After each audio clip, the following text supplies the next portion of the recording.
दो similar capacity या capability के स्टूडेंट्स को एक मैथमेटिकल टेस्ट के लिए चूज़ किया जाता है। ये स्टूडेंट्स बिल्कुल सिमिलर होते हैं, यानी इनका फैमिली बैकग्राउंड, इनका एजुकेशन बैकग्राउंड, इनका फाइनेंशियल बैकग्राउंड, इनके दोस्त, यहाँ तक कि इनका IQ स्कोर भी एग्जैक्टली सेम होता है। ये टेस्ट इस तरह डिज़ाइन होता है कि इसमें सवाल 1 बाय 1 ग्रेजुअली मुश्किल होते जाते हैं। जैसे ही ये टेस्ट शुरू होता है, ऑब्जर्वर्स एक इंटरेस्टिंग फिनोमेना ऑब्जर्व करते हैं। वो ये कि एक स्टूडेंट के चेहरे पे पहले कन्फ्यूजन, फिर फ्रस्ट्रेशन, फिर एक्साइटमेंट और फिर डिटर्मिनेशन के आसार नज़र आते हैं, जबकि दूसरे स्टूडेंट के चेहरे पे पहले कन्फ्यूजन, फिर फ्रस्ट्रेशन, फिर एंगर और फिर डिजेक्शन या डिमोरलाइजेशन के आसार नुमाया होते हैं। अल्टीमेटली दूसरा स्टूडेंट पेपर बगैर मुकम्मल किए ही गिव अप कर देता है और टेस्ट से बाहर निकल जाता है, जबकि दूसरा स्टूडेंट पूरा पेपर एंड तक अटेम्प्ट करता है और उसके बाद बाहर निकलता है। जब दोनों स्टूडेंट्स का इंटरव्यू किया जाता है तो ये पता चलता है कि पहला स्टूडेंट जिसने टेस्ट पूरा किया होता है, उसके लिए हर मुश्किल, हर चैलेंजिंग सवाल एक अपॉर्चुनिटी होता है किसी नई टेक्निक को इस्तेमाल करने की, अपने दिमाग को ज़्यादा इस्तेमाल करने की और किसी तरह उस प्रॉब्लम या उसका सोल्यूशन निकालने की।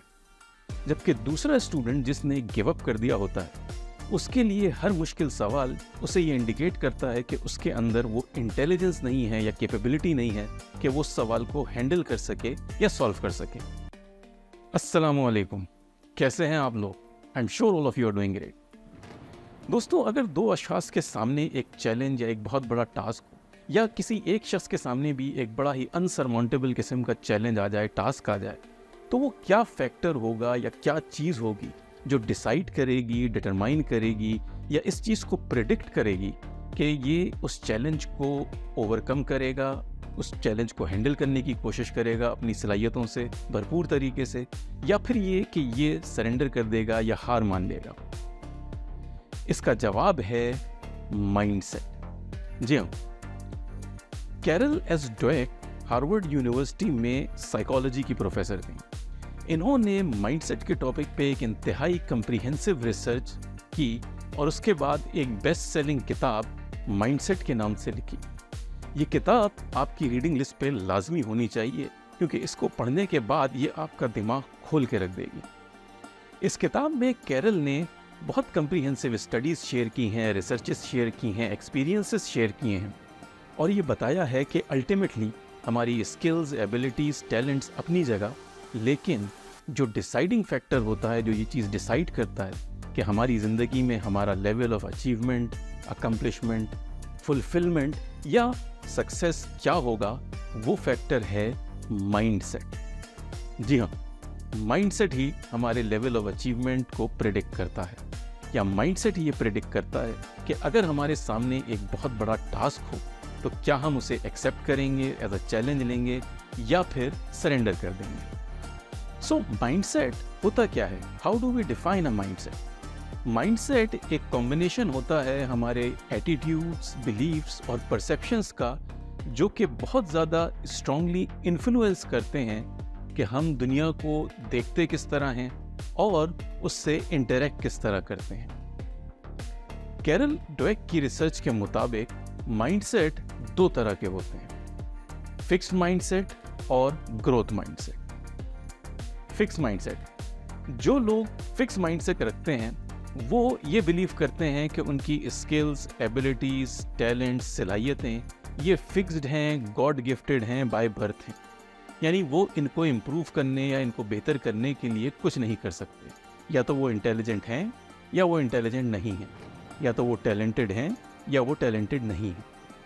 ये माइंडसेट जो एक इंटरनल मोनोलॉग या डायलॉग क्रिएट करता है, वो सेल्फ वैलिडेशन से ड्रिवन होता है, यानी अगर कोई चीज़ अच्छी हो गई तो मैं आपसे बेहतर हूँ, और अगर कोई चीज़ ख़राब हो गई तो मैं लूज़र हूँ, दैट्स इट।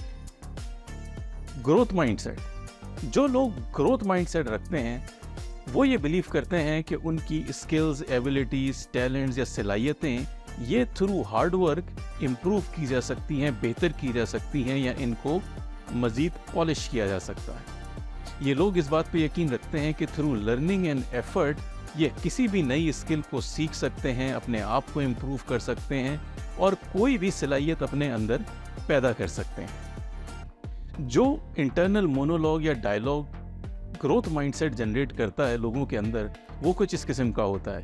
किसी भी चैलेंज को देख के इनके दिमाग में ये बात आती है कि what can I learn from this, मैं इससे क्या सीख सकता हूँ, मैं इसे किसी तरह ओवरकम कर सकता हूँ, मैं किसी और को किस तरह हेल्प कर सकता हूँ जीतने। नाउ कैरल ने इस किताब में मुख्तलिफ डिसिप्लिन्स की लातादाद एग्जाम्पल्स कोट की हैं।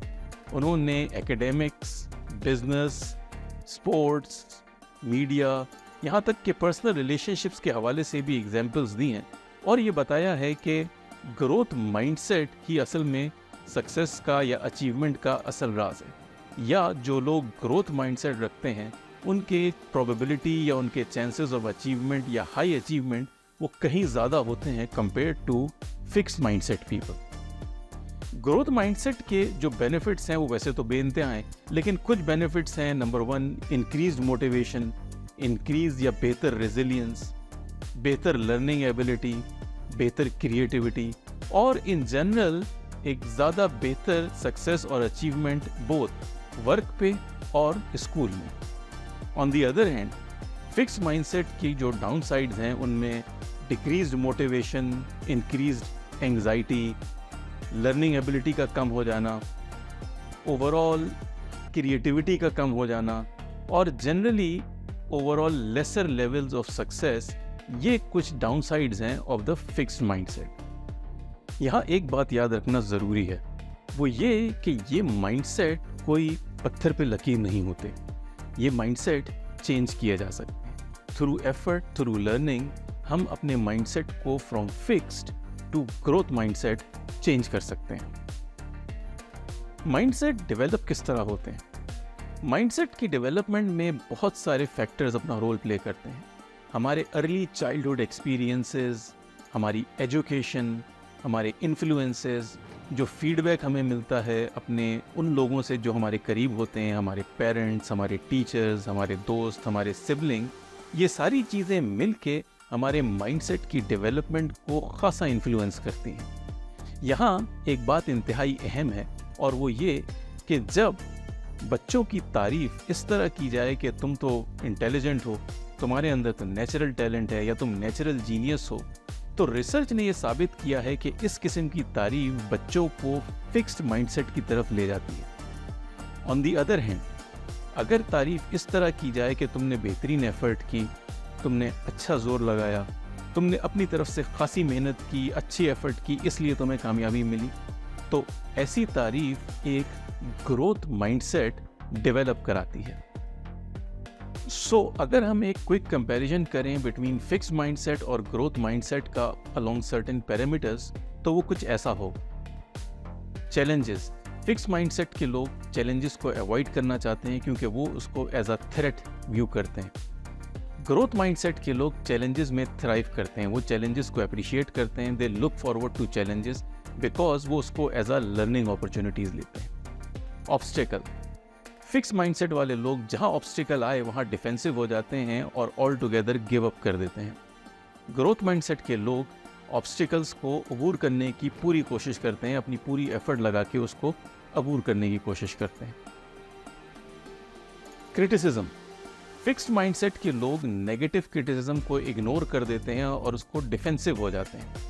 ग्रोथ माइंडसेट के लोग नेगेटिव क्रिटिसिज्म में से पॉजिटिव चीज़ें निकाल के अपने आप को इम्प्रूव करने की कोशिश करते हैं। एफर्ट, फिक्स माइंडसेट वाले लोग एफर्ट को वेस्ट ऑफ एनर्जी और टाइम समझते हैं क्योंकि उनके ख्याल में या तो उनमें टैलेंट है या टैलेंट नहीं है। सो अगर उन्हें एफर्ट लगानी पड़ रही है तो इसका मतलब उनमें टैलेंट नहीं। सो ऑल टुगेदर वो कहते हैं कि ऐसा किया ही ना जाए। ग्रोथ माइंडसेट वाले लोग एफर्ट को as a path to mastery देखते हैं। वो ये देखते हैं कि एफर्ट के जरिए किसी भी चीज़ को मास्टर किया जा सकता है, स्किल को इम्प्रूव किया जा सकता है। Success of others, fix mindset वाले लोग दूसरों की सक्सेस से थ्रेटन्ड फील करते हैं। उन्हें ये लगता है कि अगर कोई और जीत रहा है तो इसका मतलब है कि वो हार रहे हैं। ग्रोथ माइंडसेट वाले लोग दूसरों की अचीवमेंट, दूसरों की सक्सेस पे खुश होते हैं और दूसरों को अपलिफ्ट करने की कोशिश करते हैं। ओवरऑल इसका अल्टीमेट नतीजा ये निकलता है कि फिक्स माइंडसेट वाले लोग अपने पोटेंशियल को, अपने पूरे पोटेंशियल को उस तरह ना कैपिटलाइज कर पाते हैं, ना अचीव कर पाते हैं जितना वो कर सकते हैं। जबकि ग्रोथ माइंडसेट के लोग उनसे ज़्यादा बेहतर लेवल ऑफ अचीवमेंट और अपने पोटेंशियल को यूटिलाइज कर लेते हैं। ग्रोथ माइंडसेट अडॉप्ट करने के लिए कुछ क्विक टिप।